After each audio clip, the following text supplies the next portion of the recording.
கடந்த 24ஆம் தேதி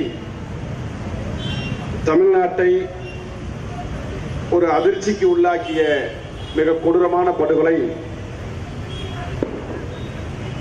மதுரை கள்ளிக்குடி அருகே அரங்கேற்றப்பட்டது. தம்பி அழகேசன், அருப்புக்கோட்டை கோவிலாங்குளத்தை சார்ந்த தம்பி அழகேந்திரன் மிக கொடூரமான முறையில் வெட்டி படுகொலை செய்யப்பட்ட அந்த அதிர்ச்சிக்கு பின்னால் இருக்கிற அரசியலை, சாதி வெறியை கண்டித்து இங்கே தொடர்ந்து நாம் இந்த போராட்ட களத்தில் நின்று கொண்டிருக்கிறோம். இந்த போராட்டம் நடத்த வேண்டிய அவசியத்தையும் அல்லது அதனுடைய அரசியலையும் மிக தெளிவாக தோழர் மீதா பாண்டியன் அவர்கள் இங்கே எடுத்து சொன்னார்கள்.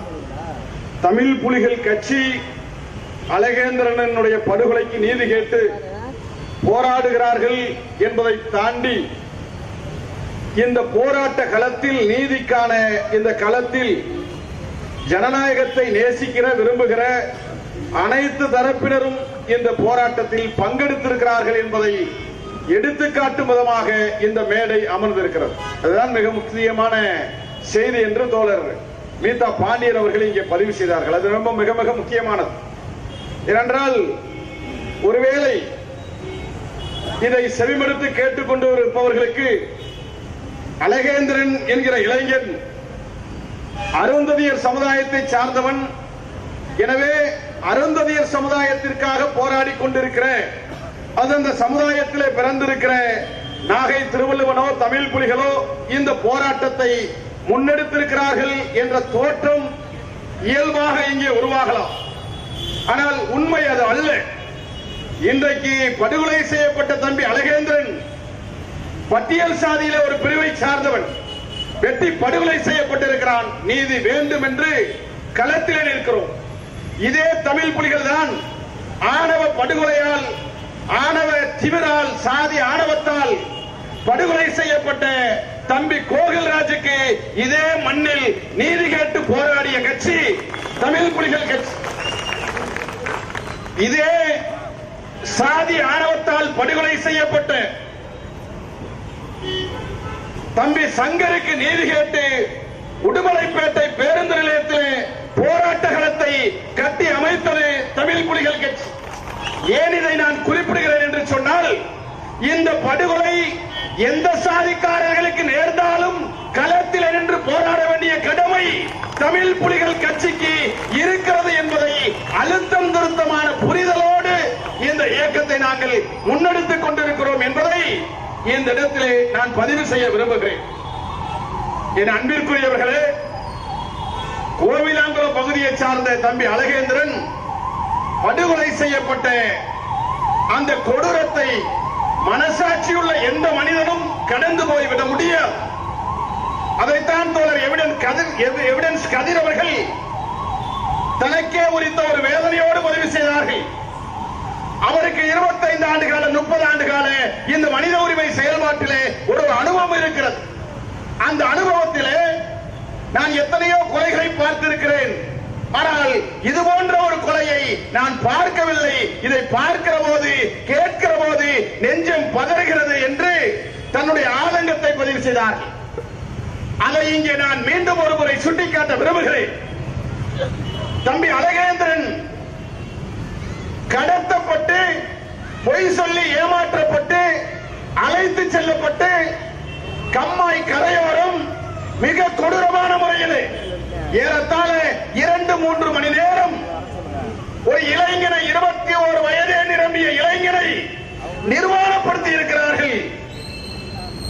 நிர்வாணப்படுத்தியதோடு மட்டுமல்லாமல் ஆயுதங்களால் பிறப்புறுப்பிலே சூடு போட்டிருக்கிறார்கள், காயப்படுத்தி இருக்கிறார்கள். அந்த வலிக்கு பிறகு ஒரு இளைஞனை உடம்பு வேறு கழுத்து வேறு என்கிற விதத்திலே தலையை தனியாக துண்டித்து, தலை வேறு முண்டம் வேறு என்று கிடக்க செய்திருக்கிறார்கள். இந்த அளவிற்கு நிர்வாணப்படுத்தி, பிறப்புறுப்பை சேதப்படுத்தி, தலையை தனியாக துண்டித்து கொலை செய்கிற அளவிற்கு அழகேந்திரன் என்ன குற்றம் அளித்தான் என்பதுதான் இந்த மக்கள் மன்றத்திலே நாம் வைக்கக்கூடிய கேள்வியாக இங்கே நாம் எழுப்ப வேண்டிய கேள்வியாக இருக்கிறது. அழகேந்திரன் செய்த குற்றமாக கொலை செய்தவர்கள் சொல்லி இருக்கிற காரணம் அழகேந்திரன் காதலித்திருக்கிறான். அழகேந்திரன் காதலித்தது குற்றமா என்று சொன்னால் அழகேந்திரன் காதலித்தது குற்றம் அல்ல. பிறப்பிலே சக்கிலியனாக பிறந்த ஒருவனுக்கு அவனுக்கு மேலே இருக்கிற தேவேந்திரகுல வேளாளர் சமுதாயத்தை சார்ந்த பெண்ணை காதலிக்க அவனுக்கு என்ன திமிர் இருக்கும், என்ன துணிச்சல் இருக்கும் என்று தன்னுடைய சாதி பற்று என்கின்ற பெயரால் சாதிய வன்மத்தை கக்கி இருக்கிறார். என் அன்பிற்குரியவர்களே, இந்த கொலை அல்லது இந்த கொலைக்கான காரணம் என்பது சாதிய அமைப்பு முறையில் அது பிற்படுத்தப்பட்டவர்கள், மிக பிற்படுத்தப்பட்டவர்கள், பட்டியல் சாதியை சார்ந்தவர்கள், அதற்கு அடியில் இருக்கிற பழங்குடியினர் சாதிகள் என்று சொல்லப்பட்டிருக்கிற இந்த அமைப்பு முறையை தாண்டி பட்டியல் சாதிக்குள்ளே தேவேந்திர வேளாளர்கள், அதற்கு கீழே ஆதி திராவிடர்கள், அதற்கு கீழே அருந்ததியர்கள் என்கின்ற நிலை இருக்கிறது.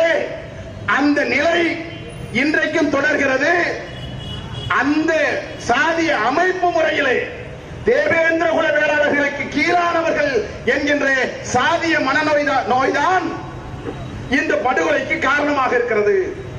அழகேந்திரன் காதலிப்பதன் மூலமாக பட்டியல் சாதியிலே இன்னொரு சாதியினுடைய கௌரவம் பாழாகிவிட்டது என்கிற ஆணவத்தோடு இந்த கொலையை செய்திருக்கிறார். ஆனால் அருப்புக்கோட்டை வட்டாரத்திலே குறிப்பாக இந்த கோவிலாங்குளத்தை சுற்றி கடந்த கால அரசியலுக்கு என்று ஒரு வரலாறு உண்டு. ஏனென்றால் நான் பிறந்த கல்லூரணி என்கிற கிராமத்திற்கு அருகிலே இருக்கிற இந்த கிராமம் கோவிலாங்குளம். எனக்கும் கோவிலாங்குளத்திற்கும் நீண்ட நெடிய தொடர்பு இருக்கிறது. நாங்கள் எல்லாம் 10ஆம் வகுப்பு 11ஆம் வகுப்பு படிக்கிற காலத்திலே அங்கிருக்கிற சாதிய கொடுமைகளை எல்லாம் கண்டு அடக்குமுறைக்கு எதிராக போராட வேண்டும் என்று தெருவுக்கு வருகிற போது அங்கிருக்கிற அரசியல் சூழ்நிலை என்பது மிக முக்கியமான ஒன்றாக கருதி அதை நான் நினைவுபடுத்த விரும்புகிறேன். என்றால் அதைத்தான் தனக்கே உடுத்த பாணியிலே தோழர் பொன் முருகேசன் அவர்கள், வழக்கறிஞர் முருகேசன் அவர்கள் மிக தெளிவாக எடுத்து சொன்னார்கள். 20 ஆண்டுகளுக்கு முன்பாக இன்றைக்கு நம்முடைய மக்களுடைய நிலை என்னவாக இருக்கிறது என்பதை அவர் அழகாக எடுத்து சொன்னார். அப்படி வளர்கிற காலத்திலே தான் இந்த அருப்புக்கோட்டை வட்டாரத்திலே ஆதிக்க சாதிவரினுடைய கோரப்புரியிலே சிக்கிக் கொண்டிருக்கிற இந்த பட்டியல் சாதி மக்களுக்காக பல தலைவர்கள் களமாடினார்கள். இன்னும் ஒரு வடிக்கு மேலே அண்ணன் முருகவேல்ராசன் அவர்கள் பேசினார்களே, மாவீரன் இமானுவேல் சேகரன் அவர்கள் ஒடுக்கப்பட்டோர் மாநாட்டை ஒடுக்கப்பட்டவர்களுக்காக ஒரு இயக்கத்தை கண்ட மாவீரன் இமானுவேல் சேகரன் அவர்கள் தீண்டாமையை ஒழிப்பு மாநாட்டை அருப்புக்கோட்டையிலே நடத்திய வரலாறுகள் உண்டு. அந்த இடத்தில்தான் சாதி ஆதிக்கத்திற்கு எதிராக கல்லூரணி, பந்தல்குடி போன்ற கிராமங்களிலே தீண்டாமை ஒழிப்பு பிரச்சாரங்களை தந்தை பெரியார் எடுத்ததாக வரலாறுகள் உண்டு. இன்னும் சொல்ல வேண்டும் என்று சொன்னால் இந்த மண்ணிலே சுயமரியாதை இயக்கங்கள் வளர்ந்த பிறகு சுயமரியாதை திருமணம் என்ற ஒன்றை தமிழக வரலாற்றிலேயே முதலாக சுயமரியாதை திருமணம் நடத்திய மண் அருப்புக்கோட்டை மண் என்பது கடந்த கால வரலாறு. இது பெரியார் இயக்கங்களுக்கு தெரியும். அப்படி நான் பிறந்த அந்த கல்லூரணி கிராமத்திற்கு அருகே இருக்கிற அருப்புக்கோட்டைக்கும் விருதுநகருக்கும் பெரியாரிய சித்தாந்தங்களிலே பல தொடர்புகள் இருக்கிறது. சுயமரியாதை இயக்கங்களுக்கு பின்னால் பல தொடர்புகள் இருக்கிறது.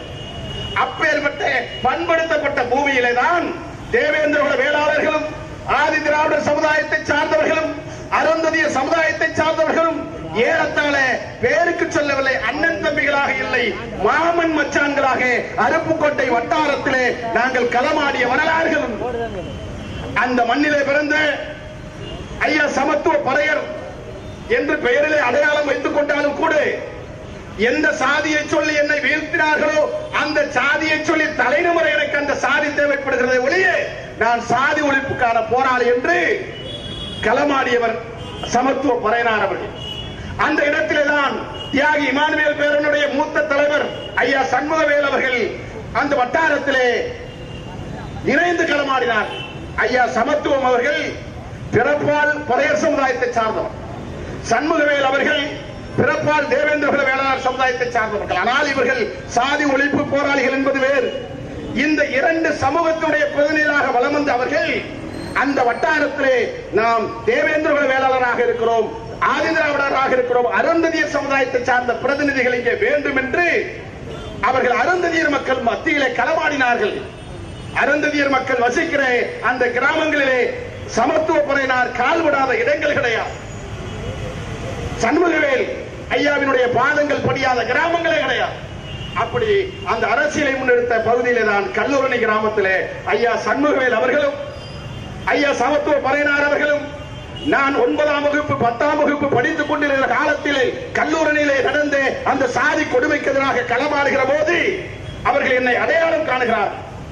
ஒடுக்கப்பட்ட சமூகத்திலே ஒரு இளைஞனாக ஒரு சிறுவனாக இருக்கிற இவனுக்கு ஆத்திரம் வருகிறது, கோபம் வருகிறது, படிக்கிறான், கேள்வி சரியாக இருக்கிறான் என்று என்னையும் அந்த போராட்ட களத்தில் இழைத்துக் கொண்டு சண்முகவேல் ஐயா அவர்களும் சமத்துவம் அவர்களும் நானும் 3 பேரும் சேர்ந்து ஒடுக்கப்பட்ட மக்களாக இருக்கிற தேவேந்திர குல மக்கள் மத்தியிலும் ஆதிதிராவிடர் மக்கள் மத்தியிலும் அருந்ததியர் மக்கள் மத்தியிலும் இணையாக கால்வதித்து களமாடிய வரலாறுகளை இன்றைக்கு நான் நினைத்து பார்க்கிறேன் தோழர்களே. அப்படி பதித்த மண்ணிலே தான் கோவிலாங்குளம் என்கிற கிராமம் மிக முக்கியமானது. அதே கோவிலாங்குளத்திலே தான் தேவேந்திர குல வேளாளர் சமுதாயத்தை சார்ந்த அண்ணன் செல்லம் அவர்கள் இருக்கிறார் என்று நான் கருதுகிறேன். அந்த கோவிலாங்குளத்திலே தான் அருந்ததியர் சமுதாயத்தை சார்ந்த அக்கா கீதா என்று நினைக்கிறேன் கலா, கோவிலாங்குளத்தை சார்ந்த கலா அருந்ததியர் சமுதாயத்தை சார்ந்த, அதே கோவிலாங்குளத்தில் பறைய சமுதாயத்தை சார்ந்த இன்றைக்கு தலையாரியாக இருக்கிறார் கருப்பசாமி என்று கருதுகிறேன். ஒரு கோவிலாங்குளம் என்கின்ற ஊரிலேயே தேவேந்திர குல வேளாளர் சமுதாயத்தை சார்ந்த செல்லும், அருந்ததியர் சமுதாயத்தை சார்ந்த கலா, பறைய சமுதாயத்தை சார்ந்த கருப்பசாமி என்று 3 பேரும் இணைந்து அந்த வட்டாரத்தில் களமாடினார்கள். அவர்களுக்கு சமத்துவம் அவர்களும் நானும் சண்முகவேல் அவர்களும் இன்றைக்கும் பல கிராமங்களிலே இந்த அரசியலை விதைத்திருக்கிறோம். இன்றைக்கும் கூட என்ன நடக்கிறது? அதே கோவிலாங்குளத்திலே அழகேந்திரன் படுகொலை செய்யப்பட்டிருக்கிறான். அந்த கோவிலாங்குளத்தினுடைய அமைப்பு முறை என்பது வேறு. கல்லூரணியிலே பட்டியல் சாதியில் இருக்கிறவர்களுக்கு காலனி வீடு வழங்குகிறார்கள் என்று சொன்னால் அருந்ததியர்களுக்கு அதற்கு அடுத்து தேவேந்திர குல வேளாளர்களுக்கு என்று அடுத்தடுத்து போடுவாங்க. ஆனா கோவிலாங்குளத்தில் ஒரு வீடு பறையர் வீடு இருக்கும், அடுத்த வீடு சக்கிலியர் வீடு இருக்கும், அடுத்த வீடு தேவேந்திர குல வேளாளர் வீடா. இப்ப இந்த அழகேந்திரன் படுகொலை செய்யப்பட்டிருக்கிறானே, இந்த இளைஞன் வீடுக்கு இடதுபுறம் தேவேந்திர குல சமுதாயத்தை சார்ந்தவருடைய வீடு, வலதுபுறம் தேவேந்திர குல சமுதாயத்தை சார்ந்தவருடைய வீடு, எதிர்புறம் ஆதிதிராவிடர் சமுதாயத்தை சார்ந்தவருடைய வீடு. அழகேந்திரனுடைய பாதிக்கப்பட்ட அந்த குடும்பத்தை ஆறுதல் சொல்ல சொல்லுகிறோம். எங்களை பார்க்க வந்தவர்கள் அருந்ததியர்கள் மட்டுமல்ல, தேவேந்திர குல வேளாளர் சமுதாயத்தை சார்ந்த இன்னும் ஜனநாயக சக்தியில் அங்கிருக்கிற பெண்கள் எல்லாம் திரண்டு வந்து எங்கள் ஊர் பேரையே எடுத்து விட்டானே. கோவிலாங்குளம் எப்படி ஒற்றுமையாக இருந்த ஊர், நாங்கள் எல்லாம் அண்ணன் தம்பிகளாக மாமன் வச்சனாக பழகிக் கொண்டிருந்த கிராமத்தில் கரும்புள்ளியாக்கி விட்டானே இந்த பிரபாகரன். அவன் எங்க ஊரை சார்ந்தவன் கிடையாது, கோவிலாங்குளத்தை சார்ந்தவனே கிடையாது. கோவிலாங்குளத்திலே இப்படி எல்லாம் நாங்கள் பழகவில்லையே. இன்றைக்கும் மாலை நேரத்தில் ஒரு வீட்டிலே இருந்து குழம்பு அடுத்த வீட்டுக்கு போகிற முறை, அந்த வீட்டிலே இருக்கிற குழம்பு இந்த வீட்டுக்கு வருகிற அந்த கிராம கட்டமைப்பு இன்றைக்கும் இருக்கிற கிராமம் கோவிலாங்குளம். அப்படி மாமன் மச்சன்களாக அண்ணன் தம்பிகளாக இருந்த அந்த கோவிலாங்குளம் கிராமத்தின் மீது ஒரு கரும்புள்ளியை வீசிவிட்டார் என்று அந்த பகுதியில் இருக்கிற ஜனநாயக சக்தி இன்றைக்கும் நம்மோடு நின்று கொண்டிருக்கிறார். அது அந்த மக்கள் மட்டுமல்ல, இன்றைக்கு மேடையில் வீட்டிருக்கிற தலைவர்கள் மீதா பாண்டியன் அவர்கள் அந்த இணக்கம் என்கின்ற பெயரில், அது ஒருங்கிணைப்பு என்கின்ற பெயரில் வெளிப்படையாக சொன்னார்கள். தலைவர் பாஸ்கர் அவர்களோ, பனை ராஜ்குமார் அவர்களோ, வழக்கறிஞர் பொன் முருகேசன் அவர்களோ, அண்ணன் சூகா முருகவேல் அவர்களோ, அண்ணன் இன்குலாப் அவர்களோ, அண்ணன் விஜயன் அவர்களோ, இவர்கள் எல்லாம் இந்த மேடையிலே தேவதாஸ் போன்ற தோழர்களை மேடையிலே ஏற்றிருக்கிறோம் என்பதைத்தான் அவர் ஒருங்கிணைப்பு என்று சொன்னார்கள். நான் காலையிலே இன்குலாப் அவர்களுக்கு இந்த போராட்டத்தை நினைவுபடுத்த போது சொன்னேன். அவர் கூட சொன்னார், விடுதலை சிறுத்தைகள் சார்பிலே ஏற்கனவே தோழர்கள் இருக்கிறார்களே என்றார்கள். அண்ணன் எல்லாளன் அவர்கள் வேண்டுமானால் விடுதலை சிறுத்தைகள் சார்பிலே பேசிக் கொள்ளட்டும், நீங்கள் தமிழ் புலிகள் கட்சியின் சார்பிலே பேச வேண்டும் என்று அவருக்கு அழைப்பு விடுத்தார். ஒருபோதும் இந்த மேடையில் இருக்கிற வீட்டில் இருக்கிற பொன் முருகேசன் அவர்களையோ சூக்கா முருகவேல்ராஜன் அவர்களையோ நாங்கள் தேவேந்திர குல வேளாளருடைய பிரதிநிதியாக கருதவில்லை. அவர்கள் ஜனநாயகத்துடைய பிரதிநிதிகள், சமூக நீதிக்கான பிரதிநிதிகள் என்பதைத்தான் இன்றைக்கும் நாங்கள் நெஞ்சிலே நிறுத்திக் கொண்டிருக்கிறோம். ஏறத்தாழ சூக்கா முருகவேல்ராஜன் அவர்களை எங்களுக்கு 25 ஆண்டு காலமாக தெரியும். நாங்கள் இளைஞரை அரசியல் தேர்வை எடுக்கிற காலத்திலே இருந்து பல்லர் பறையர் சக்கிலியர் ஒற்றுமையை பேசி பேசி கதறி கதறி இந்த 3 பேருக்குமான ஒற்றுமைக்கு என்ன சாத்தியம், எதை வேண்டுமானாலும் செய்யுங்கள், கலப்பு திருமணங்கள் வேண்டுமா முதலில் செய்யுங்கள் என்று இன்றைக்கும் 25 ஆண்டுகளுக்கு முன்பாக எந்த குரலை முழங்கினாரோ அந்த குரலை 25 ஆண்டு காலமாக இன்றைக்கு வரைக்கும் முழங்கிக் கொண்டிருக்கிற ஒரு தலைவனாக அண்ணன் முருகவேல்ராஜன் அவர்கள் நாங்கள் பார்த்தோம். இப்படிப்பட்ட இந்த அரசியலுக்கு பின்னால் தான் கோவிலாங்குளத்தை சாராத பிரபாகரன் என்பவர் இந்த படுகொலையை செய்திருக்கிறார். இந்த படுகொலைக்கு இன்னும் அரசு எந்த நடவடிக்கையும் எடுக்கவில்லை என்று சொன்னார். நாங்கள் கிராமத்திற்கு போகிற போது அழகேந்திரனுடைய தாய் தகப்பனாரை பார்க்கிறோம். நான் 3 நாட்கள் கழித்து தான் போகிறேன். அப்போது கேட்கிறேன், இந்த நிவாரணம் அரசு நிதி வந்து விட்டதா என்று சொன்னார்கள். எங்களுக்கு உயிரே போய்விட்டது, இந்த நிதி வந்து எங்களுக்கு என்ன செய்ய போகிறது, நிதி எல்லாம் எங்களுக்கு தேவையில்லை, எங்கள் பிள்ளையினுடைய சாவுக்கு நீதி கிடைத்தால் போதும் என்று இன்றைக்கும் கனத்த குரலோடு இருக்கிற அந்த அழகேந்திரன் குடும்பத்திற்கு அந்த நீதியை தர வேண்டிய கடமையில இருந்து மாவட்ட ஆட்சியாளர் தவறி இருக்கிறார். அங்கிருக்கிற கல்லுக்குடி டிஎஸ்பி அந்த அதிகார திமிரோடு இன்றைக்கும் கொடுத்த வாக்குறுதியை மீறி இன்றைக்கும் நடந்து கொண்டிருக்கிறார். அந்த வழக்கை அன்றைக்கு போராட்ட காலத்தில் இருக்கிற போது என்ன வாக்குறுதி கொடுத்தீர்கள்? மாலைக்குள் இந்த நிவாரண நிதி உங்கள் வங்கி கணக்கிலே வந்து சேர்ந்து விடும் என்று சொன்னீர்களே. அரசுக்கான வேலை உத்தரவாதம் கிடைத்துவிடும் ஒரு வாரத்திற்குள்ள என்று சொன்னீர்களே. இந்த வழக்கிலே இந்த குற்றவாளிகளை குண்டர் தடுப்பு சட்டத்திற்கு நாங்கள் பரிந்துரை செய்திருக்கிறோம் என்று கள்ளிக்குடி டிஎஸ்பி சொன்னார்களே. அந்த சடலத்தை வாங்கிய பிறகு அவர்களுடைய வேலைக்கு சென்று விட்டார்கள். இன்னும் நம்மை இளிச்சவாயன்களாக இந்த காவல்துறையும் நிர்வாகத்துறையும் நினைத்துக் கொண்டிருக்கிறது என்பதை நாம் நமக்குள்ளேயே கேள்வி கடைகளிலே நம்முடைய இதயத்தை துளைத்துக் கொள்ள வேண்டும் என்று நான் இந்த இடத்திலே உங்களுக்கு நினைவூட்ட கடமைப்பட்டிருக்கிறேன். என் அன்பிற்குரியவர்களே, எவ்வளவு பிரச்சனை, கொலை செய்யப்பட்டவனுக்கு நீதி கேட்கிற போது கூட கவனமாக கேட்க வேண்டும் என்கிற நிலையில இருக்கும். ஏனென்றால் இங்கே சொன்னார்கள், ஒடுக்கப்பட்ட மக்களுடைய ஒற்றுமையை சிதைக்காமல் அதே நேரத்தில் பட்டியல் சாதிக்குள்ளே இருக்கிற சில குறிப்பிட்ட நபர்களுடைய சாதி வெறியை ஆணவத்தை நாம் அடக்கியாக வேண்டும் என்று மிக தெளிவாக கவனமாக ஒரு அரசியலை முன்னெடுக்க வேண்டிய நிலைமைக்கு நாங்கள் இங்கே தள்ளிக் கொண்டிருக்கிறோம். ஏனென்றால் இங்கே கசப்பான உண்மைகளை கூட இங்கே பேசுவதற்கு கசப்பாக தெரிகிறது. அந்த அளவிற்கு சில பேருக்கு இங்கே சாதி வெறி தலைக்கேறி கொண்டிருக்கிறது. நல்ல வேளை தமிழ் புலிகள் வேறு, மக்கள் விடுதலை கட்சி வேறு என்று பார்ப்பவர்களுக்கு வேறாக தெரியலாம். தமிழ் புலிகள் கட்சி வேறு, வழக்கறிஞர் பொன் முருகேசன் அவர்கள் நடத்துகிற கட்சி என்பது வேறு என்று பெயரிலே வேறாக இருக்கலாம்.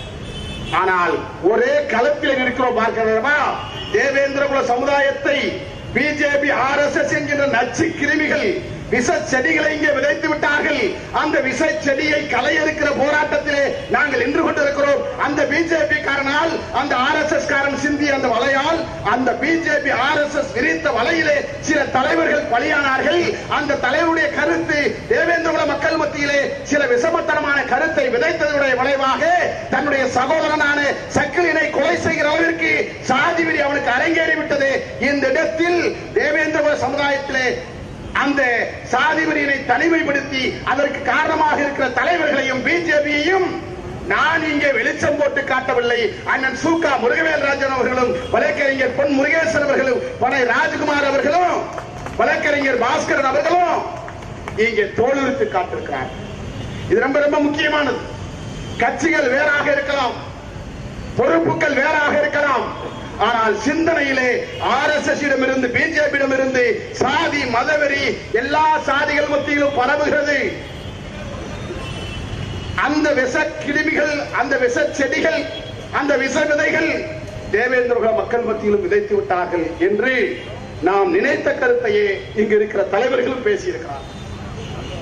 இந்த விஷ செடியை அல்லது இந்த விஷ கருத்தை தேவேந்திர மக்கள் மத்தியில் மட்டும் இல்ல, அருந்ததியர் மக்கள் மத்தியிலே விதைக்கிறதுக்கான முயற்சி நடக்குது. அருந்ததியர் மக்கள் மத்தியிலையும் ஒயிட் காலர்ஸ் என்று சொல்லக்கூடிய அரசு அதிகாரிகள் அல்லது அரசு ஊழியர்களிடத்தில் அருந்ததியர்கள் வேளாளர்கள், அருந்ததியர்கள் போர் வீரர்கள், அருந்ததியர்கள் தோளும் போருமாக வாழ்ந்தவர்கள், அந்த வரலாற்றுக்கு சொந்தக்காரர்கள் நாம் ஏன் சக்கிலியர் என்கிற இழிவட்டத்தை சுமக்க வேண்டும் என்று ஒரு கருத்தையும் இங்கே பரப்பிக் கொண்டிருக்கிறார்கள். ஒயிட் காலர்ஸ் என்று சொல்லப்படுகிற அரசு ஊழியர்களிடத்திலே இந்த ஏற்றத்தாழ்வு சிந்தனைகளை நான் வெளிப்படையாகவே பேசுகிறேனே. எல் முருகன் அவர்களால் ஒரு அமைப்பை மறைமுகமாக உருவாக்கப்பட்டு வழக்கறிஞர்கள் மத்தியிலே, அரசு ஊழியர்கள் மத்தியிலே, ஆசிரியர்கள் மத்தியிலே அருந்ததியர் மக்களையும் அந்த பாஜக RSS அந்த சதிவலைக்கு சிக்க வைக்கிற முயற்சி தொடர்ந்து நடந்து கொண்டிருக்கிறது. ஏற்கனவே ஆதி திராவிடர் சமுதாயத்திலே இந்த விதையை விதைக்க வேண்டும் என்று சில தலைவர்கள் மூலமாக முயற்சித்தார்கள். அங்கே திருமாவளவன் என்கிற மகத்தான ஒரு அம்பேத்கரியவாதி இருந்த காலத்தால் பிஜேபி RSS அந்த பலி அந்த அரசியல் அங்கே எடுபடவில்லை.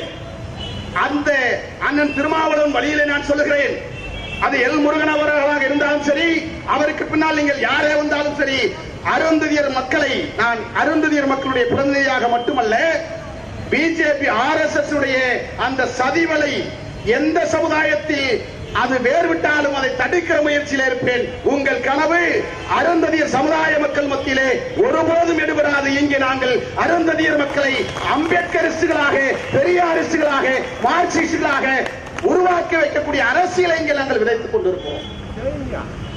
நாங்கள் இங்கே சக்கிலியர்களுடைய படை என்பதை விட அம்பேத்கருடைய படையை கட்டமைப்பதுதான் எங்களுக்கு மிக முக்கியமானது.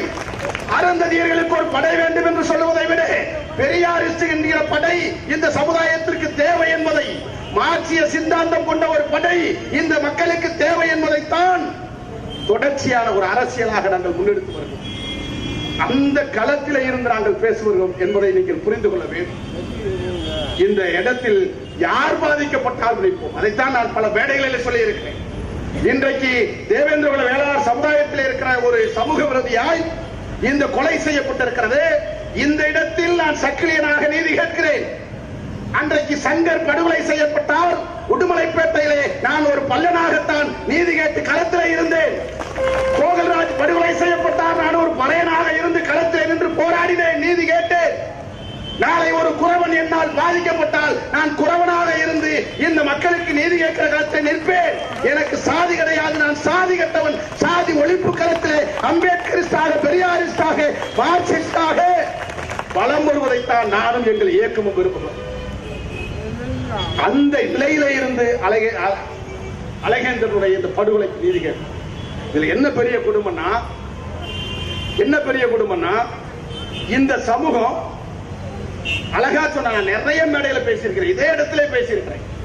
எனக்கும் தேவேந்திர வேளாளர்களுக்குமான உறவு என்பது ஏறத்தாழ கிட்டத்தட்ட நான் கல்லூரி காலத்திலே இருந்து இந்த சமூகத்திற்கும் எனக்குமான தொடர்பு இருக்கிறது. எல்லாரும் சொல்லுவாங்க, மதுரையில இருந்தாருன்னா நாகை திருவிழா எப்ப பார்த்தாலும் அந்த தேவேந்திர வேளாளர் தலைவர்களோடையும் ஆதிராவிடர் தலைவர்களோடையும் இருக்கிறாரு. அருந்ததியர்களுடைய இருக்கிறத விட பல்லர் மறையோட தான் அதிகமா இணக்கமா இருக்கிறாரு, நட்போட இருக்கிறாரு, நெருக்கமா இருக்கிறாரு. அது நான் மதுரையில் இருக்கிறதுனால அல்ல, நான் பிறந்த மண்ணிலே இருந்து தொடங்கிய பயணம் ஒடுக்கப்பட்டோரோடு ஒற்றுமையாக இருக்க வேண்டும் என்கிற அரசியல். நான்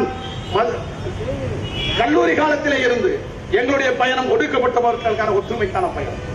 இன்னும் சொல்லணும்னா ஒடுக்கப்பட்ட மக்களுக்கான ஒற்றுமை பயணம் மட்டும் இல்ல, நான் கூட நகைச்சுவையா சொல்லுவேன், நாங்க அரசியல பல்வேறு அரசியல் இருந்து எந்திரிச்சு வருகிற போது எங்க கிராமம் ரொம்ப சாதி வெறிபிடிச்ச கிராமம்.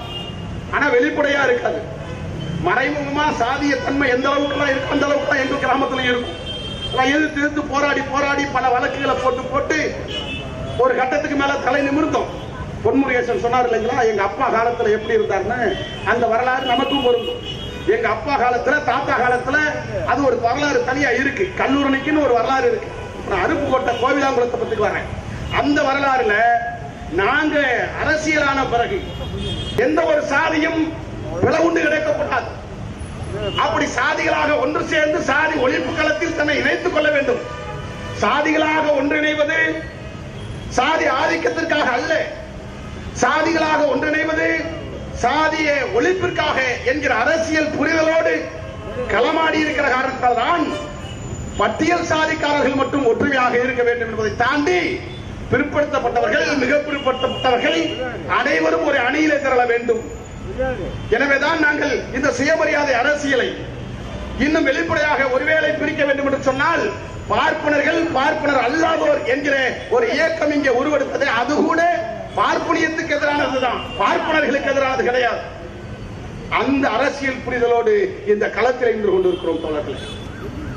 இன்னும் சொல்லணும்னா தொடக்கத்திலே சொல்லிட்டாங்க, இந்த போராட்டம் அண்ணன் முருகராஜன் எல்லாம் ஒரு கட்டத்தில் மேல இறங்கி வருத்தப்பட்டாரு, மன்னிப்பு கூட கேட்டார். மன்னிப்பு கேட்க வேண்டியது இல்லை.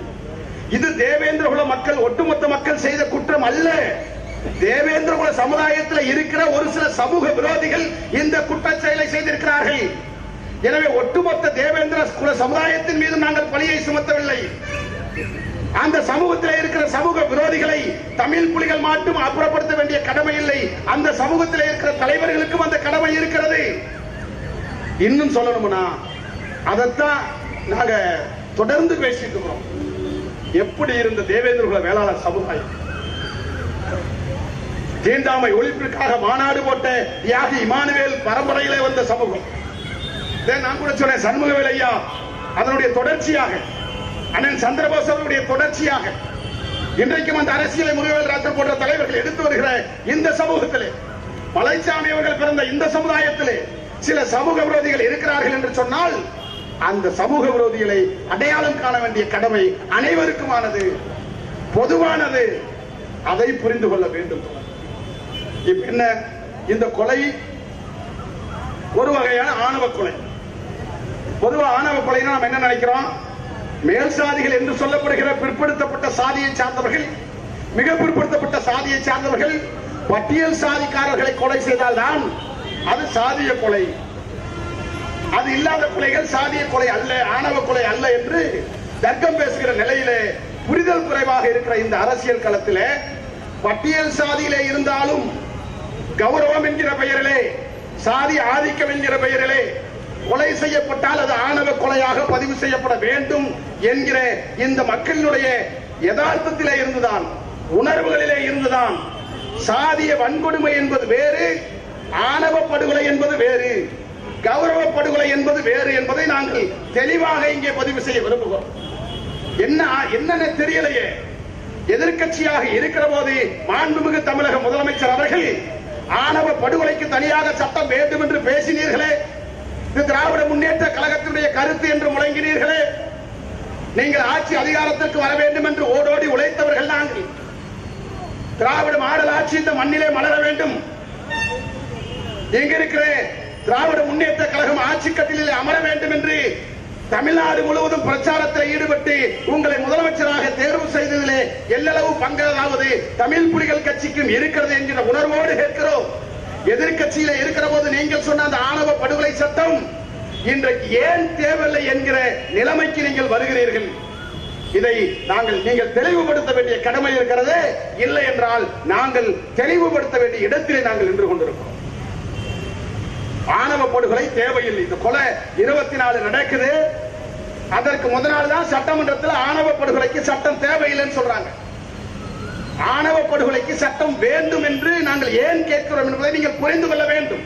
முதலமைச்சர் என்ன சொல்றாரு, வன்கொடுமை தடுப்பு சட்டம் இருக்கு, இந்திய தண்டனை சட்டம் இருக்கு, அதுவே போதுமானது என்று சொல்லுகிறார். இப்பொழுது நாங்கள் என்ன கேட்கிறோம், இப்போ அழகேந்திரன் படுகொலை செய்யப்பட்டிருக்கிறார். இந்த படுகொலையில படுகொலை செய்தது அதே பட்டியல் சாதியில் இருக்கிற இன்னொரு பிரிவு. இப்ப இந்த வழக்குல அது வேறு. இந்த வழக்குல தெளிவா சொன்னாங்க, தமிழ் புலிகள் கட்சி இல்லைன்னா இந்த வழக்கு எப்படி செதஞ்சிருக்கும். அது ஒரு நிதர்சனமான உண்மை. படுகொலை செய்யப்பட்ட அழகேந்திரனை படுகொலை செய்த பிரபாகரன் என்கிற சமூக விரோதி நேரடியா போலீஸ் ஸ்டேஷனுக்கு போயிட்டாரு. அங்க போய் சரண்டர் ஆயிட்டு, நான் மட்டும்தான் கொலை செஞ்சேன், கஞ்சா குடிச்சோம், சாராயம் குடிச்சோம், சாராய போதையில மது போதையில எங்க மாமா மகளை காதலிச்சான், அதனால கொலை செஞ்சேன், நான் மட்டும்தான் கொலை செஞ்சேன்னு அவன் சரண்டர் ஆயிட்டான். இந்த சரண்டர் ஆன பிறகு கள்ளிக்குடியில் இருக்கிற போலீஸ் அந்த பிரபாகரனோட இந்த கேஸ முடிக்கிறாங்க. அதற்கு முன்னாடி பையனை காணோம்னு அழகேந்திர குடும்பத்துல அருப்புக்கோட்டையில மனு கொடுக்கறாங்க. கள்ளிக்குடியில இருந்ததாக சொல்றாங்க, நீங்க அங்க போங்கன்னு அழைக்கிறாங்க. கள்ளிக்குடிக்கு போனா நீங்க பிறந்தது கோவிலாங்குளம், அங்க போங்கன்னு அழைக்கிறாங்க. 2 நாளா பையனை காணோம். பதட்டத்துல குடும்பம் இருக்கு. அந்த பதட்டத்துல இருக்கிற அழகேந்திரன் குடும்பத்தாரை கள்ளிக்குடி காவல் நிலையத்தை சார்ந்தவர்களும் இங்க இருக்கிற அருப்புக்கோட்டை காவல் நிலையத்தை சார்ந்தவர்களும் அலைக்கழிப்பு செய்திருக்கிறார். பிறகு தமிழ் புலிகள் கட்சியினுடைய கவனத்திற்கு வந்த பிறகு காவல் நிலையத்திற்கு பொறுப்பாளர்கள் போகிறார்கள். பொறுப்பாளர்களை மிரட்டுகிற பணியை அங்கிருக்கிற கள்ளிக்குடியினுடைய காவல்துறை அதிகாரிகள் செய்கிறார்கள். கட்சியினுடைய அழுத்தத்திற்கு பிறகு காவல்துறை என்ன சொன்னது? ஒருத்தன் கொலை செஞ்சான், அவன் சரண்டர் ஆயிட்டான், கேஸ் முடிஞ்சிச்சுன்னாங்க. நாங்க சொல்றோம், பிரபாகரனுக்கும் அழகேந்திரனுக்கும் பெரிய வயசு வித்தியாசம்லாம் கிடையாதுங்க. ஒரு ஆள் எப்படிங்க தலையை தனியா அறுத்து கொலை செய்ய முடியும்? நிர்வாணப்படுத்தி இருக்க முடியும்? பிறப்புறுப்பை சூடுபடுத்தி இருக்க முடியும்? கம்மா கரைக்கு எப்படிங்க ஒருத்தரை தனியா அழைச்சிட்டு போக முடியும்? அங்கிருந்து ஒருத்தர் தப்பிச்சு ஓட முயற்சி பண்ண மாட்டானா? கத்தி இருக்க மாட்டானா? கதறி இருக்க மாட்டானா? நீங்க போலீஸ் தானே, படிச்சுதானே இந்த வேலைக்கு வந்தீங்க. இந்த ஒரு அடிப்படை புரிதல் கூட போலீஸுக்கு இல்லையா என்று பல கேள்வி கணைகளை தொடுத்து போராட்ட காலத்தில் இருந்த பிறகுதான் அங்க இருக்கிற டிஎஸ்பி தலைமையில போலீஸ் விசாரிக்கிறாங்க. அப்ப பாடி கிடைக்கிற இடம் சத்திரப்பட்டி போலீஸ் ஸ்டேஷன் லிமிட். அப்ப சத்திரப்பட்டி போலீஸ்காரங்க என்ன சொல்றாங்க? இந்த வழக்கை முடிக்கணுங்கிற அலைக்கழிப்பிலேயே நிக்கிறாங்க. அப்ப அதுக்கு டிஎஸ்பி கள்ளிக்குடி தான். இந்த போராட்டத்திற்கு பிறகு, அழுத்தத்திற்கு பிறகு பிரபாகரனை விசாரிக்கிறார்கள். விசாரிக்கிற போது இந்த குற்றத்திலே 6 பேர் ஈடுபட்டு இருக்கிறார்கள் என்று செய்தி வருகிறது. இந்த 6 பேர்ல நாம் காதலித்ததாக சொல்லப்படுகிற பெண்ணினுடைய தகப்பனார் ஒருத்தர். அப்ப இப்ப என்ன பிரச்சனை? தகப்பனார், அவருடைய மருமகன், அதாவது காதலிக்கக்கூடிய அந்த பிள்ளையினுடைய மாமா, அந்த 2 பேரை சார்ந்தவர்கள் அந்த வழக்கில் இருக்கிறார்கள் என்று தெரிய வருகிறது. அதற்கு பிறகு அந்த 2 பேர் மட்டுமே எப்படி கொலை செய்திருக்க முடியும் என்று நாங்கள் போராட்ட காலத்தை இந்த மண்ணிலே 3 நாட்களாக தமிழ் புலிகள் கட்சி இங்க இருக்கிற மேடையில் இருக்கிற தோழமை கட்சி தலைவர்கள் அங்க போராடுறாங்க. போராடின பிறகுதான் அந்த வழக்கில் 6 பேர் குற்றவாளிகள் என்று வழக்கு நகர்த்தப்படுகிறது.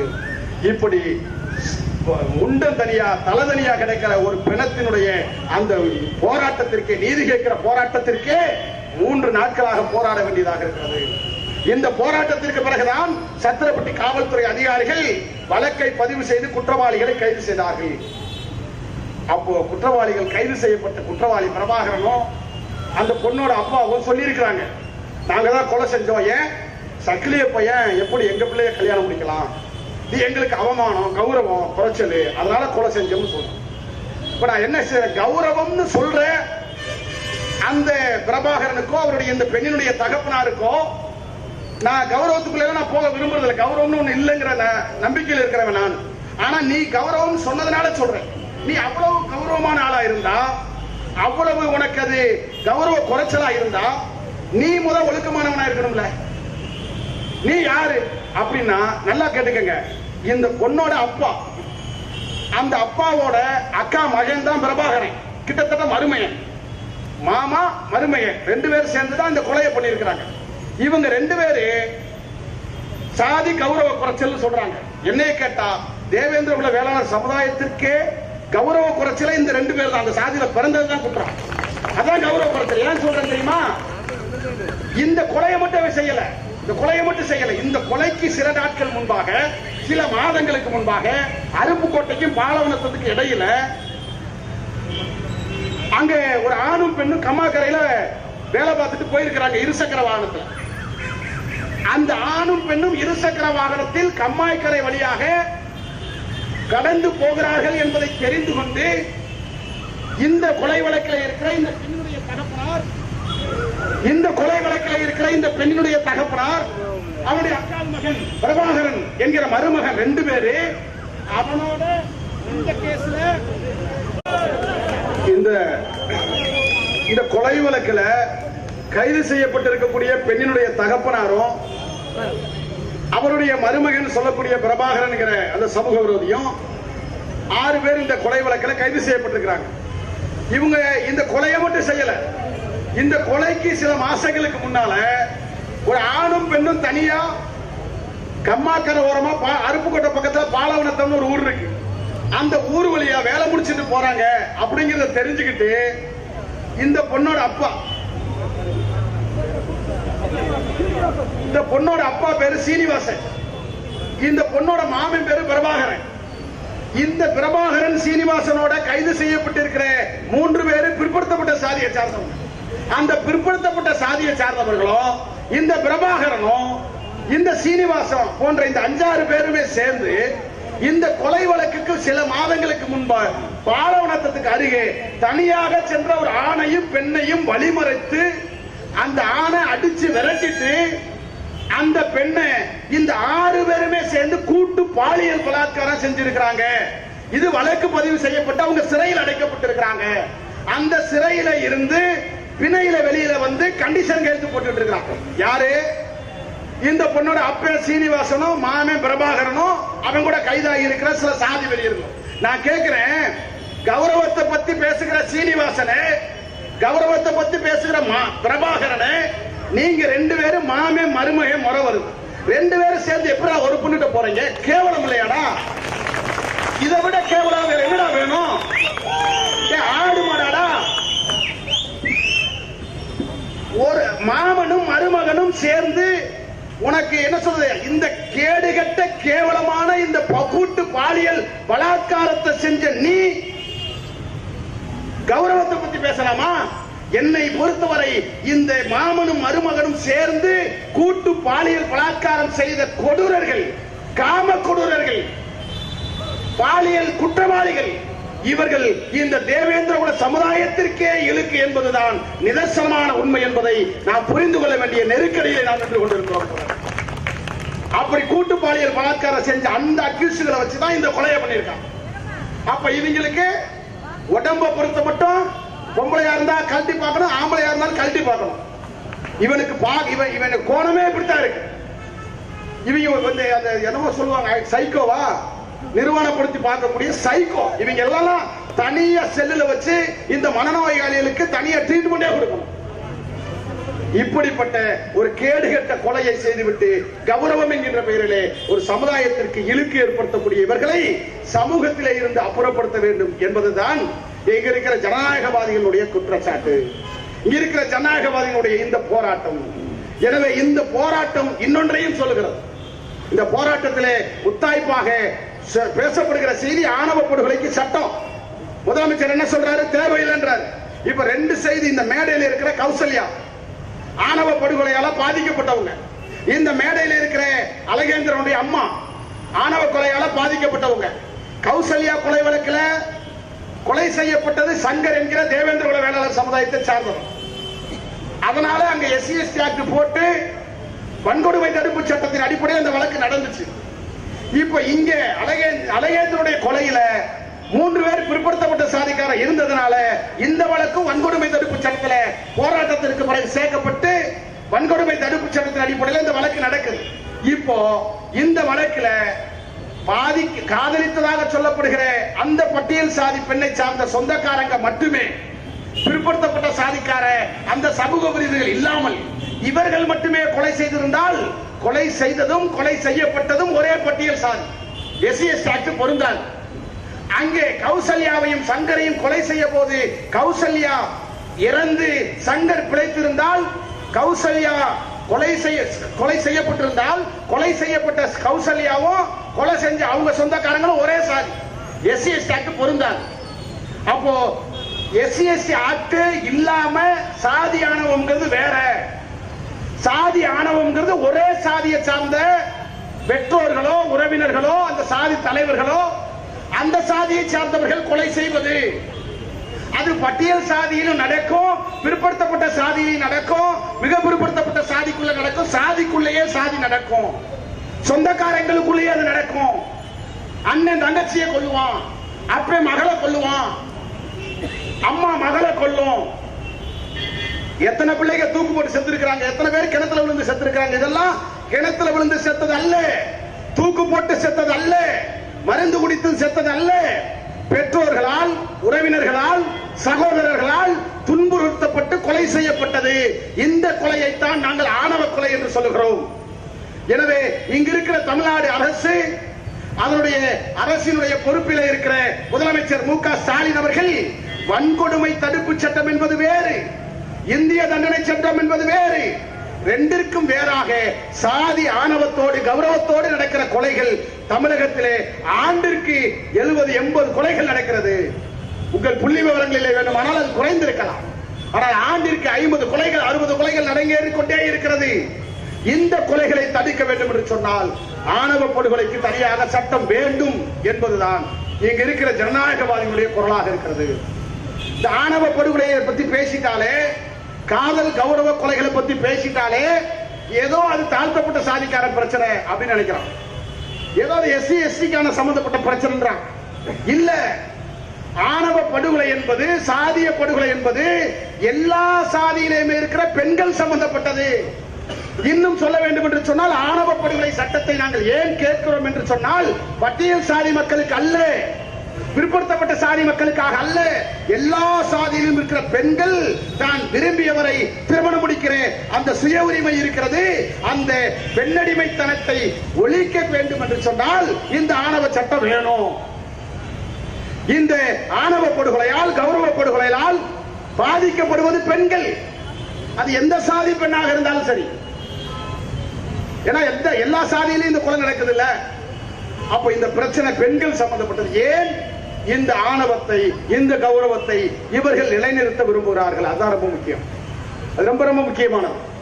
இந்த ஆணவம் என்கின்ற பெயரால், கௌரவம் என்கின்ற பெயரால் பெண்களை யாரும் காதலிக்க கூடாது என்று செய்துவிட்டால் அந்த சமூக கட்டமைப்பை பாதுகாத்து விடலாம். சொந்த சாதியிலேயே கல்யாணம் முடிக்கணும் ஏன் சொல்றான்? அந்த சாதி பெருமையை காப்பாற்றணும். ஒரு சாதி இன்னொரு சாதியோட கலக்காம இருந்தா அவனுக்கு கௌரவம் போச்சுன்னு நினைக்கிறேன். ஆனா இவனுக்கெல்லாம் வரலாறே தெரியல. ஒண்ணு தெரிஞ்சுக்கங்க, இப்ப கலக்காம எந்த சாதியும் இல்ல, இதுக்கு முன்னாடி கலக்காம எந்த சாதியும் கிடையாது. கலப்பு என்பது பிறப்பிற்கு முன்பும் நடந்தது, பிறப்பின் அடிப்படையில் நடந்தது, இதுக்கு முன்னாடி நடந்துச்சு, இப்ப நடக்குது, நாளைக்கு நடக்கும்.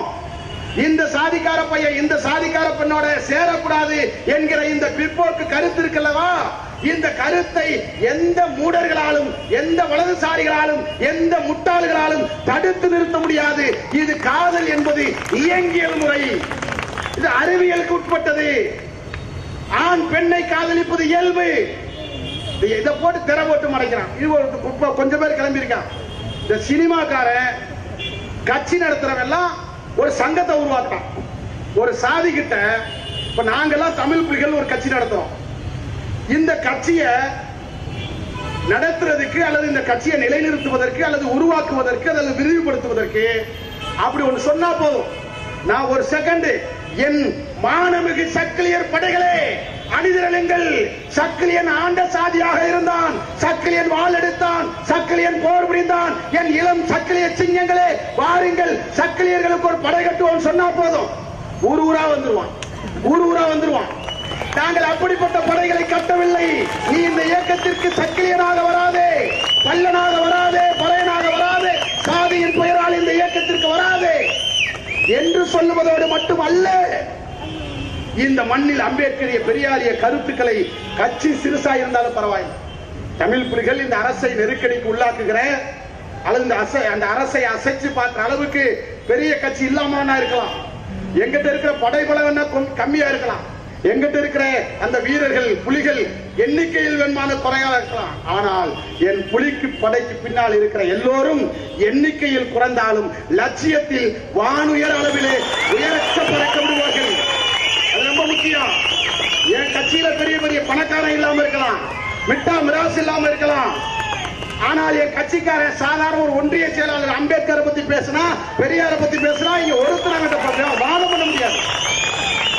அப்படி நான் வளர்த்ததுனாலதான் அந்த சத்திரப்பட்டியில முட்டா பயில நாளுக்கு போலீஸ்காரா இருக்கான் பாருங்க, அவனையே கேள்வி கேட்கிற அளவிற்கு அம்பேத்கரிஸ்டாக நான் இருந்த காலத்தில்தான் இந்த கொலைக்கு நீதி கிடைத்தது. பேரையூர்ல டிஎஸ்பி அந்த அம்மாவை நல்லாதுன்னு சொல்றாங்க, வழக்கு விசாரணை பார்க்கிறேன். இல்லைன்னா 10ஓட 1 அத்தோட இது 1 சேர்த்து அந்த அம்மாவையும் சேர்த்து பட்டியல் ஏற்றிடும். ஏன்னா இங்க காக்கி சட்டை போட்டாலே அவனுக்கு ஒரு பெரிய அவன் ஒரு ஆணவம் செய்யறான். இந்த ஆணவ கொலை மாதிரி அவன் ஒரு ஆணவ துன்புறுத்தல் பண்றான். போனா இப்ப உட்கார சொல்றதுல எங்க மாவட்ட செயலாளர் போன் போடுறாரு. சார் என்ன சார் பேரையூர் ஸ்டேஷன்ல இந்த மாதிரி கொலை விழுந்திருக்கிறோம், என்ன நடவடிக்கை எடுத்திருக்கீங்கன்னா, நீ யாரு, ஒப்பன் பேர் என்ன, கோத்தா பேர் என்ன அவன் கேட்கிறான். அவன் நினைச்சான் நம்ம காக்கி சட்டை போட்டிருக்கோம், நம்ம கேட்டா அவன் பயந்துருவாங்க. இவன் எங்க அப்பன் பேர் இதுரா, ஒப்பன் பேர் என்ன கேட்டான். எங்க அப்பன் பேர் மாடசாமி, ஒப்பன் பேர் என்ன, எங்க அத்தா பேர் கிருஷ்ணமா, கோத்தா பேர் என்னன்னு கேட்டான் பாருங்க. அவன் போட கட் பண்ணிட்டான். எதுக்கு இந்த வீராப்பு, எதுக்கு வீராப்பு? போலீஸ்காரன் நீ சட்டை போட்டா மட்டும் நீ பெரிய ஆள் கிடையாது ராஜா. உனக்கு சம்பளம் போடுற எஜமா நான் தான் உன்னை விட பெரிய ஆள். அதை புரிஞ்சுக்கணும். நீ சாப்பிடும் போது சோத்தல சக்கிலிய பையன் உழைப்புன்னு பார்க்கணும், பரப்பைய பல்ல பையனோட உழைப்புன்னு பார்க்கணும். சும்மா சோறா பார்க்க கூடாது. அது என் காசு இருக்கு. ஒரு திமுரு இந்த சேட்டருக்கெல்லாம் வர வேண்டியதை வச்சுக்கணும். நான் வெறும் சக்கிலினா கிடைக்கும் போது நீ அடிச்ச நான் அடி வாங்கினேன். இப்ப நான் புலி அனுப்பேன், உன்னை அடிப்பேன். பேப்பரை பழகி மாதிரி அங்க விருதுநகர் கலெக்டர் ஆபீஸ் கிட்ட ஒரு போலீஸ்காரன் நிப்பாட்டினான். மறுநாள் போலீஸுக்கு தர்மடி. நாங்க எல்லாம் போலீஸ் எழுதி போட்டாலே ஓடுற காலம் இருந்துச்சு எங்க அப்பன் தாத்தா காலத்துல. இப்ப எங்களை பார்த்து போலீஸ் ஓடுற காலம், அது ரொம்ப முக்கியம். அதனால இந்த கரட்டல் உருட்டல் இந்த பேச்சு இதெல்லாம் எங்கேயாவது வச்சுக்கணும். ஏன்னா நான் அரசியலா இருந்ததுனால தானே ஒரே ஒருத்தனோட கேஸ் முடிய போறது 6 பேர் ஆக்கி இருக்கிறேன். அடுத்து உன்னை குண்டாசு போட வைப்பேன். நீ காசு எனக்கு, நான் ஏன் பிச்சை காசு, என் காசை நீ வச்சிருக்க ராஜா கலெக்டர். ஆதி திராவிட துறை இருக்கிற காசு இருக்கிறது என் காசு. என் காசை வச்சிருக்கிற நீ கடங்காரன், நீ கலெக்டர் கிடையாது, எனக்கு கடங்காரன். ஒழுங்கு அந்த செக்க காசை கொடுக்க வழியை பாரு. இல்லைன்னா அடுத்து அண்ணா எல்லாரும் சொல்லிட்டாரு. இப்ப மரியாதைக்காக விட்டு போறோம். அடுத்து கலெக்டர் ஆஃபீஸ்ல தான் உட்காருவோம். காசு எங்க மயத்துக்கு சமங்கிறதால தூக்கி போட்டீங்க போராட்ட காலத்துல. அதான் இதோட பெரிய வேற விஷயம் பார்த்துக்கலாம். இதை ஏன் நான் சொல்றேன்னா, ஆணவ படுகொலையை வேற பார்க்கணும், அரசாங்கம் இதுல கவனம் செலுத்தணும்னு பார்க்கிறோம். அப்படி செலுத்துகிற போது அந்த அரசியலை முன்னெடுக்க வேண்டிய கடமை இங்க இருக்கிற ஜனநாயகவாதிகளுக்கு இருக்கிறது. ஏன்னா ரொம்ப சாதாரணமா நான் இது எதுக்கு சொல்ல வந்தேன்னா, தமிழ் புலிகள் கட்சி இவ்வளவு சிரமத்தோட களத்தில் நிற்கிறோம். எண்ணிக்கை சிறுசா இருந்தாலும் அவன் அரசியல் படுத்துறோம். ஆனா இப்ப கொஞ்சம் பேர் என்ன பண்ணிடுறான், ஒரு ஜாதி சங்கத்துக்கு தலைவர் ஆகணும். அவன் என்ன பண்ணிடுறான், அவன் அந்த ஜாதிக்கே பாதுகாப்புக்கு வந்தவன் மாதிரி, அந்த ஜாதியை காப்பாற்ற வந்தவன் மாதிரி, அந்த ஜாதியினுடைய ஆண்ட பெருமையை பேசுறான். ஒரு ஜாதிக்கு தலைவனாகிறது ரொம்ப ஈஸி. என்ன, அந்த ஜாதி ஆண்ட ஜாதின்னு சொல்லணும், அந்த ஜாதி பெரிய சாதின்னு சொல்லணும். அந்த சாதி பெண்களை எல்லாம் அவங்க அப்பா அம்மாக்கே இல்லாதாக்கிற இவனுக்கு வந்துடும்.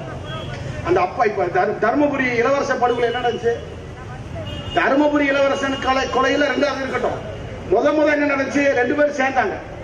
சேர்ந்த போது அந்த பொண்ணோட அப்பா அம்மா இணக்கமா இருந்தாங்க, விரும்பிதான் கொடுத்தாங்க. அதுக்கப்புறம் அந்த சாதிக்காரங்க எல்லாம் போய் அவனை குழப்பி அப்புறம் தான் பிரச்சனையாச்சு. இப்போ என்ன நடக்குதுன்னா, அதை கூட சொன்ன இந்த திருநெல்வேலியில மார்க்சிஸ்ட் கம்யூனிஸ்ட் ஆபீஸ போய் அடிச்சு நொறுக்கினாங்க. அது ஏதோ பிள்ளைமார் சமூகமா, அந்த சமுதாயத்துல ஒருத்தர் தலைவனா வரணும்னு நினைக்கிறேன். தலைவனா வரணும்னா என்ன செய்யணும், நீ பிள்ளைமார் சமுதாயத்திற்கு நல்லது பண்ணு. அந்த சமுதாயத்துக்கு இடஒதுக்கீடு கிடைக்கல, அந்த சமுதாயத்துல படிச்சுட்டு வேலைக்கு போக முடியல, அந்த சமுதாயத்துடைய அரசியல் பிரதிநிதிகள் இல்ல. அப்படி எவனாவது ஒரு சாதிக்கு தலைவனாக வேண்டும் என்று சாதிக்கு தலைவனாக இருப்பவனால் இந்த சாதியை அரசியலாக்க முடியாது என்பது வேறு. அண்ணா கனியமுதன் என்ன சொன்னார் பாத்தீங்களா, சாதிய சிந்தனையோடு இருப்பவர்களால் ஒரு சாதியை அணிதிரட்ட முடியாது. அது திரட்டுற மாதிரி தெரியலாம், ஆனா அந்த சாதி சிந்தனை நிலைக்காது. இந்த சமுதாயத்தை பெரிய அளவில் அரசியலாக எடுத்து செல்ல முடியாது. ஒருவேளை அந்த சாதிக்கு நீ தலைவனாக வர வேண்டும் என்று சொன்னால் கூட அந்த சமுதாயத்தில் இருக்கிற மக்களுக்கு பிரச்சனைகளை நீ முன்னின்று போராடு, சமூக நீதிக்காக போராடு, இடஒதுக்கீட்டுக்காக போராடு, கல்விக்காக போராடு, பொருளாதார முன்னேற்றத்திற்காக போராடு. அதெல்லாம் செய்ய மாட்டான். இவன் தலைவனாக நேரா போய் எங்க சாதி பிள்ளைக, அங்க ஆண்ட சாதி, எங்க சாதி பிள்ளைய நீ கட்டலாம்னு ஒருத்தர் ரோட்டுக்கு வந்து அவன் தலைவன் அவனை நினைச்சிட்டு இருக்கான். தலைவனாகிறதுக்கு தகுதியே கொலை பண்ணணும், எந்தாவது பொம்பளை பிள்ளைய சேர்ந்தா அதை பிரிச்சு வைக்கணும். தலைவனுக்கு வேலை பாருங்க, பிரிச்சு வைக்கிற வேலை. இவையெல்லாம் கலெக்டர் ஆஃபீஸ்ல உட்கார்ந்துட்டு வேற வேலை பார்க்கலாம். இப்படித்தான் தலைவர்களாக உருவெடுக்கிறாங்க. இப்ப இந்த சமுதாய தலைவராக பொழப்பு தளப்புக்கு சினிமாக்கு வராங்க பாருங்க. இந்த நடிகர் ரஞ்சித் ஒருத்தன், அவன் பாத்தீங்கன்னா லட்சக்கணக்கான பேர் தகுந்த மாதிரி அவன் ஒரு படத்தை எடுத்து வச்சுக்கிட்டு அவன் ஒரு விஷத்தை காக்குறான். நான் அவெல்லாம் பேசி பெரிய ஆக்க விரும்பல, அவெல்லாம் ஒரு ஆளே கிடையாது. இன்னும் அந்த படத்தை விட்டு இருந்தாலே அதுவே வந்துட்டு போயிருக்கோம்.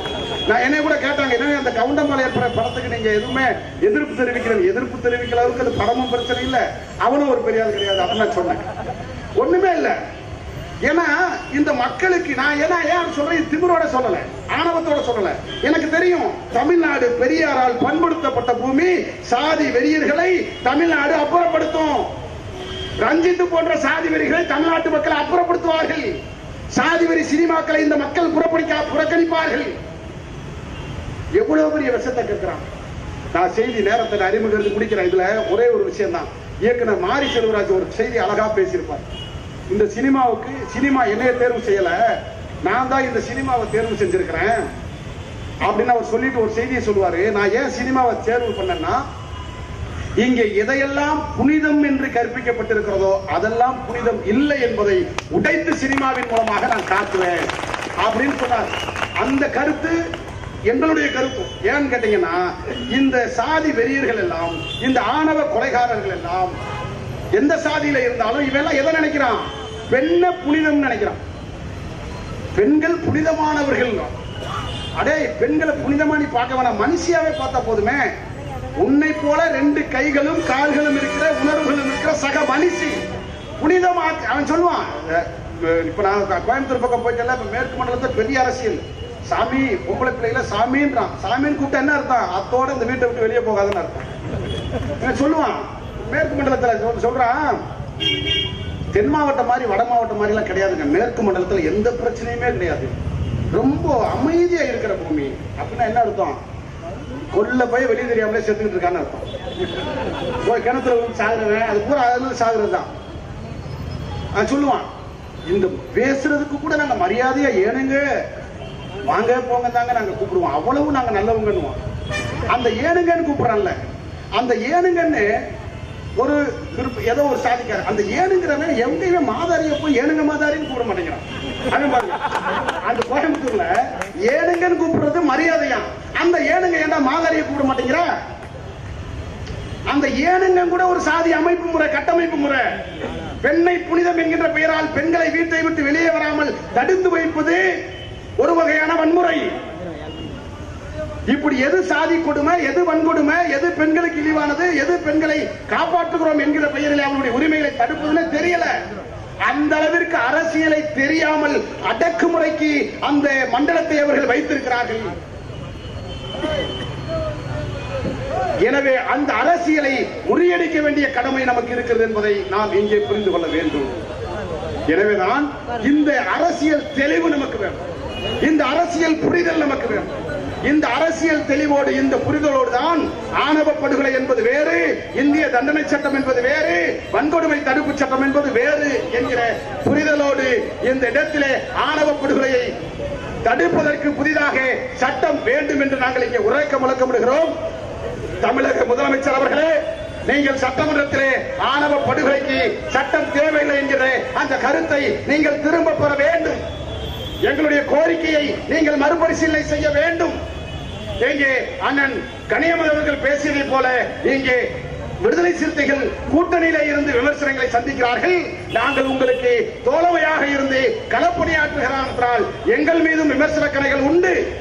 ஆனால் விமர்சனங்களை எல்லாம் தாண்டி எப்படி நாங்கள் விடுதலை சிறுத்தைகளோடு நெருக்கமாக இருக்கிற போது, மூவேந்தர் புலிப்படையோடு நெருக்கமாக இருக்கிற போது எங்கள் மீது எப்படி விமர்சனம் வருகிறதோ, அதை கடந்து ஒடுக்கப்பட்டோர் ஒற்றுமைக்காக களத்தில் நிற்கிறோமோ, அதை போல திமுகவை ஆதரிக்கிற போதும் எங்கள் மீது விமர்சனம் வருகிறது.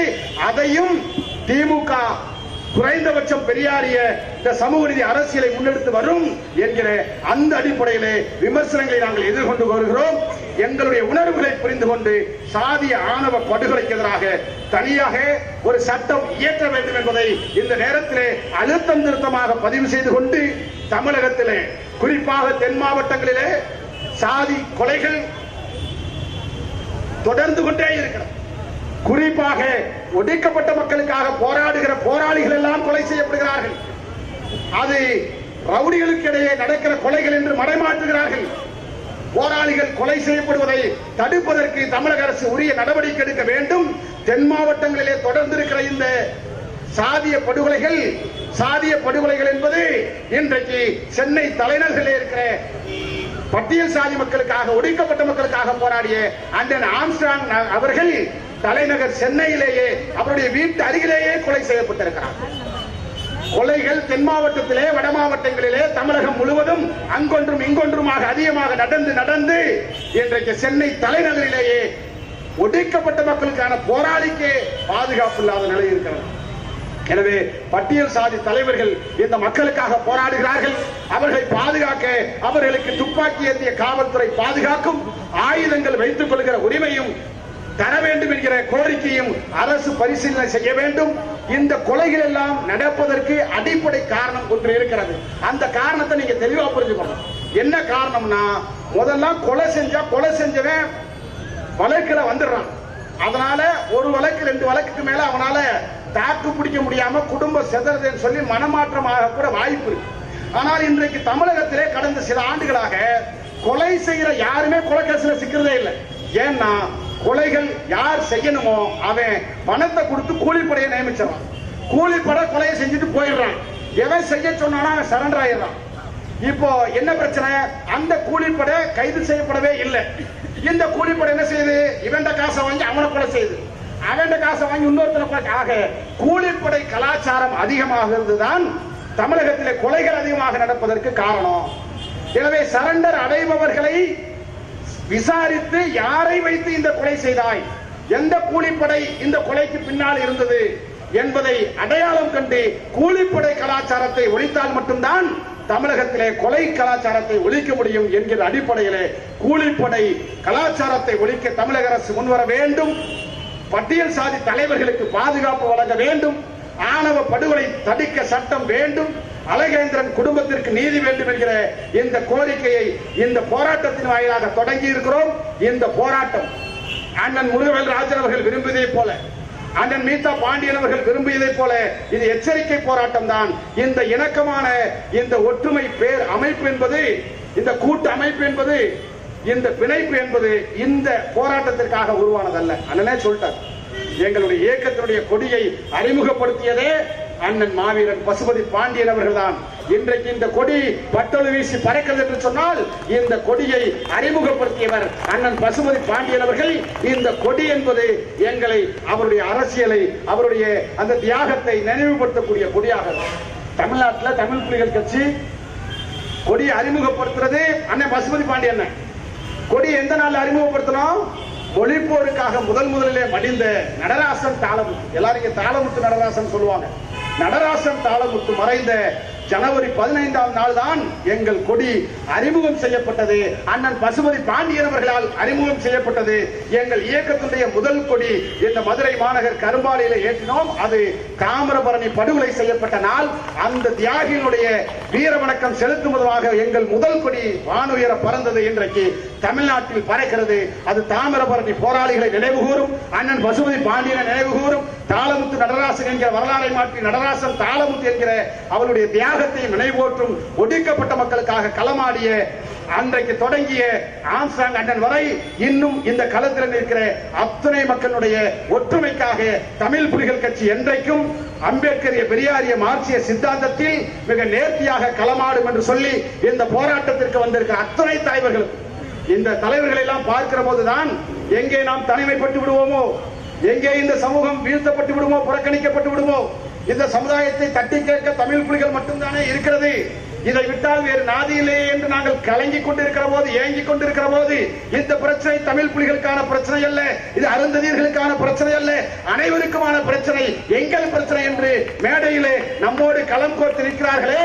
இந்த ஒற்றுமை என்பது இந்த சமுதாயத்தை அரசியல் அதிகாரத்தை நோக்கி நகற்றுவதற்கு உந்துதலாக இருக்கும் என்று சொல்லி இந்த கரத்தை பிடிப்போம், அரசியல் அதிகாரத்தை நோக்கி நகர்வோம், அம்பேத்கர் பெரியார் மார்க்சிய வழியில் தொடர்ந்து பயணிப்போம் என்று சொல்லி ஒரே ஒரு கோரிக்கை, ஒரே ஒரு எச்சரிக்கை இந்த கூட்டத்தின் வாயிலாக நான் சொல்லிக் கொள்வது ஒரே ஒரு செய்திதான். அழகேந்திரன் ஒன்றை சொல்லிவிட்டு போயிருக்கிறான். கொலை செய்யப்பட்டு கிடக்கிறான், தலை தனியாக உடல் தனியாக சிதறி கிடக்கிறான், நிர்வாணப்படுத்தப்பட்டு கிடக்கிறான். இவனை போல ஏற்கனவே செத்தவர்கள் உண்டு. இது அழகேசனோடு முடிவதும் அல்ல, நாளை யாருக்கேனும் நடக்க வாய்ப்பு இருக்கிறது. எனவே இந்த சமூகத்தின் மீது நடக்கிற இந்த அநீதிக்கு எதிராக உடனடியாக களத்திலே நிற்பதற்கு உனக்கு தமிழ் புலிகளை தவிர நாதி இல்லை என்பதை புரிந்து கொண்டு நாதியற்ற மக்களே நீங்கள் தமிழ் புலிகளாய் அணிதிரளுவது அவசியம். அதுதான் நம்மை பாதுகாக்கும் என்று சொல்லி இந்த ஆர்ப்பாட்டத்தை நிறைவு செய்கிறேன். நன்றி.